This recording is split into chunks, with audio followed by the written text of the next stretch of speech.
Hello everyone, welcome to my digital vlog where we'll be observing space, processes and people at the Nadra Mega Center in Lahore, uh, alternatively titled Why I Hate Government Offices. In this vlog, I'll be expanding on my previous project where I went to a executive passport office in DHA.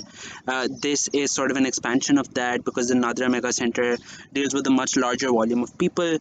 It is also set in an older part of Lahore in a not so posh area, so I'll primarily be investigating what differences that leads to and how the Nadra Mega Center might look different, might entail different processes, different city elements, different people, and this is basically my observations on those various elements. So the first thing you'll notice is that the executive passport office in DHA looked quite simple, was set in a commercial area, and had not a lot of people outside of it nor inside of it. Whereas the Nadra Mega Center was swarming with people when I went there. The Nadra Mega Center also looks more gentrified, even though it's set in a much less posh area.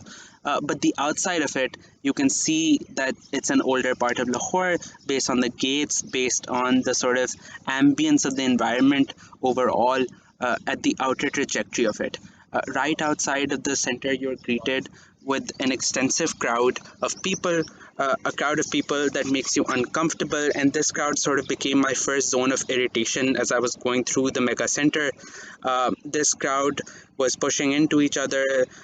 This crowd was very loud, very irritated. A lot of these people had just gotten done with their iftari. It was Ramzan time, or they had gotten off from work. So a lot of them were likely irritated at the workers who were taking a lot of time to open up the mega center. There was a lot of traffic outside as well that was permeating onto the road, causing a lot of traffic being collected onto the roadside. Uh, there was also another thing that I noticed about this crowd, that the segregation wasn't the same as the executive passport. Um, it was a bit different.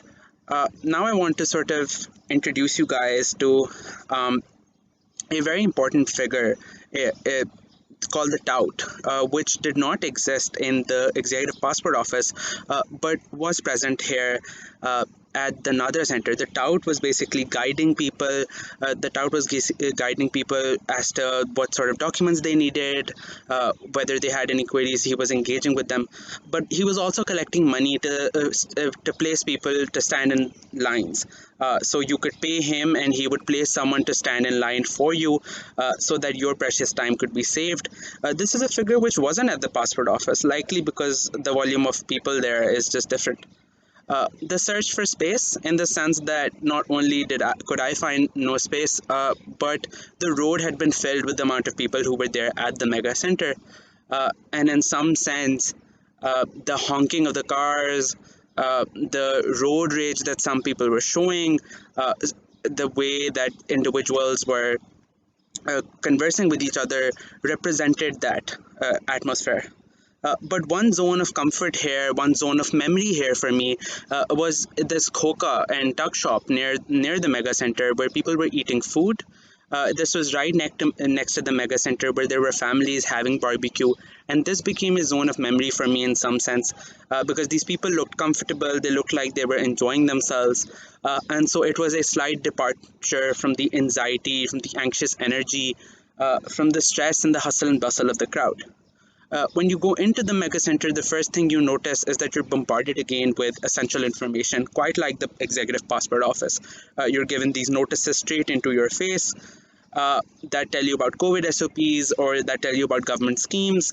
And this is quite akin to the executive passport office. This brings us back to, the sort of function of these offices, which is to inform, which is to get you through a process of getting your passports, or in this case, your ID cards made.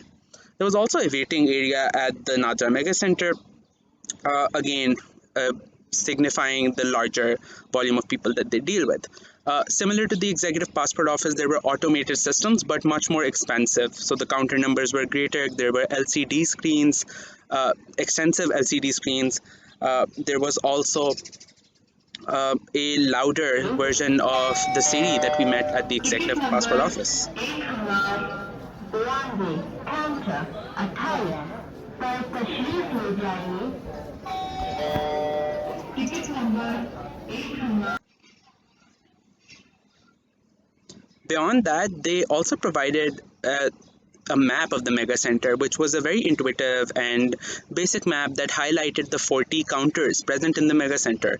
And so I didn't have to do personal mapping in this instance because this map alone provided a lot of detail of the way that the help desk was there right at the start. The waiting areas were properly highlighted, and the variety of counters were also signified. Uh, and this map was right at the start as you enter from the door.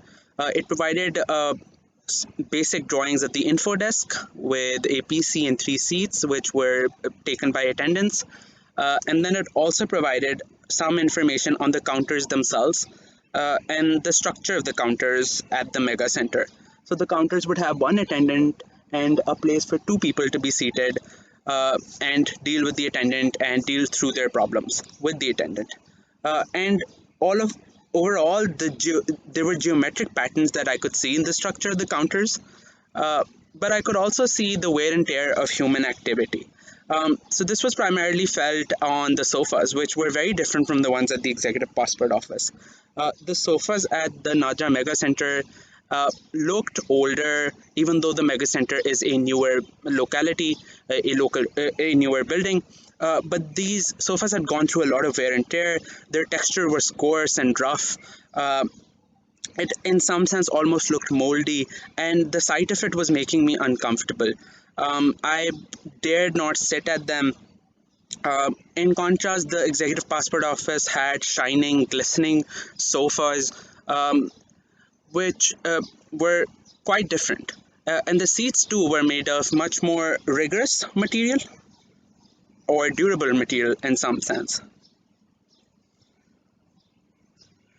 Beyond this, the help desk itself had a very intricate computer system which told people, guided people on forms, guided people on any queries they had, and also had an attendant right next to it.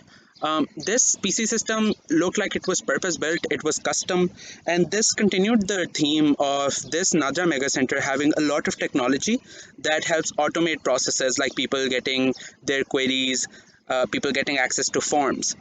The help desk itself also had Mac PCs, which was different from the Windows PCs I saw at the Executive Passport Office. And I'm not sure how interesting this is, but I did notice the Mac because it's a bit more pricier, it's a bit more expensive. Coming to people within the Nadra Mega Center, I noticed that there were a lot of different demographics there. There were a lot of for the most part, there weren't a lot of elite people. There were mostly people from everyday backgrounds. The children in particular were a bit impatient, whereas people on the older side were more patient. Some of the older people asked me for guidance as well.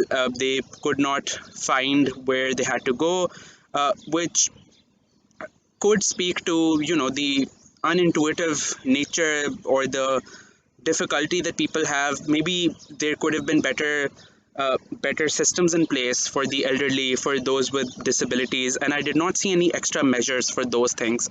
I also saw that even though the counters were plenty, people still had to stand at times when they were talking to an attendant. Either the chairs had been moved around or there weren't enough chairs for families of more than two to sit on. So this woman that I saw had to stand for 10 minutes. But I also noticed broken systems, right? This woman in particular, who was there with a man, the woman's in the right of the frame, you can see part of her head, had a problem, which was that her ID card did not have her proper surname. The surname it did not have her maiden name, and she had been divorced. And it still had her late, her husband's, her divorced husband's surname. And there was no way to get that surname changed unless the husband himself ended up coming to the Nadra office because they hadn't been legally separated, they had been informally separated. And so people in Pakistan can't even, legally change their name. Uh, and so that to me, overall, this experience spoke to greater success and greater failure. Success in the sense that everything that the Executive Passport does well, it seems like the Nadra Mega Center does even better. The automation, the technology. But every place where the Executive Passport Office failed, it seems like the Nadra Mega Center continues to recreate those problems of crowds and those problems of inefficiencies.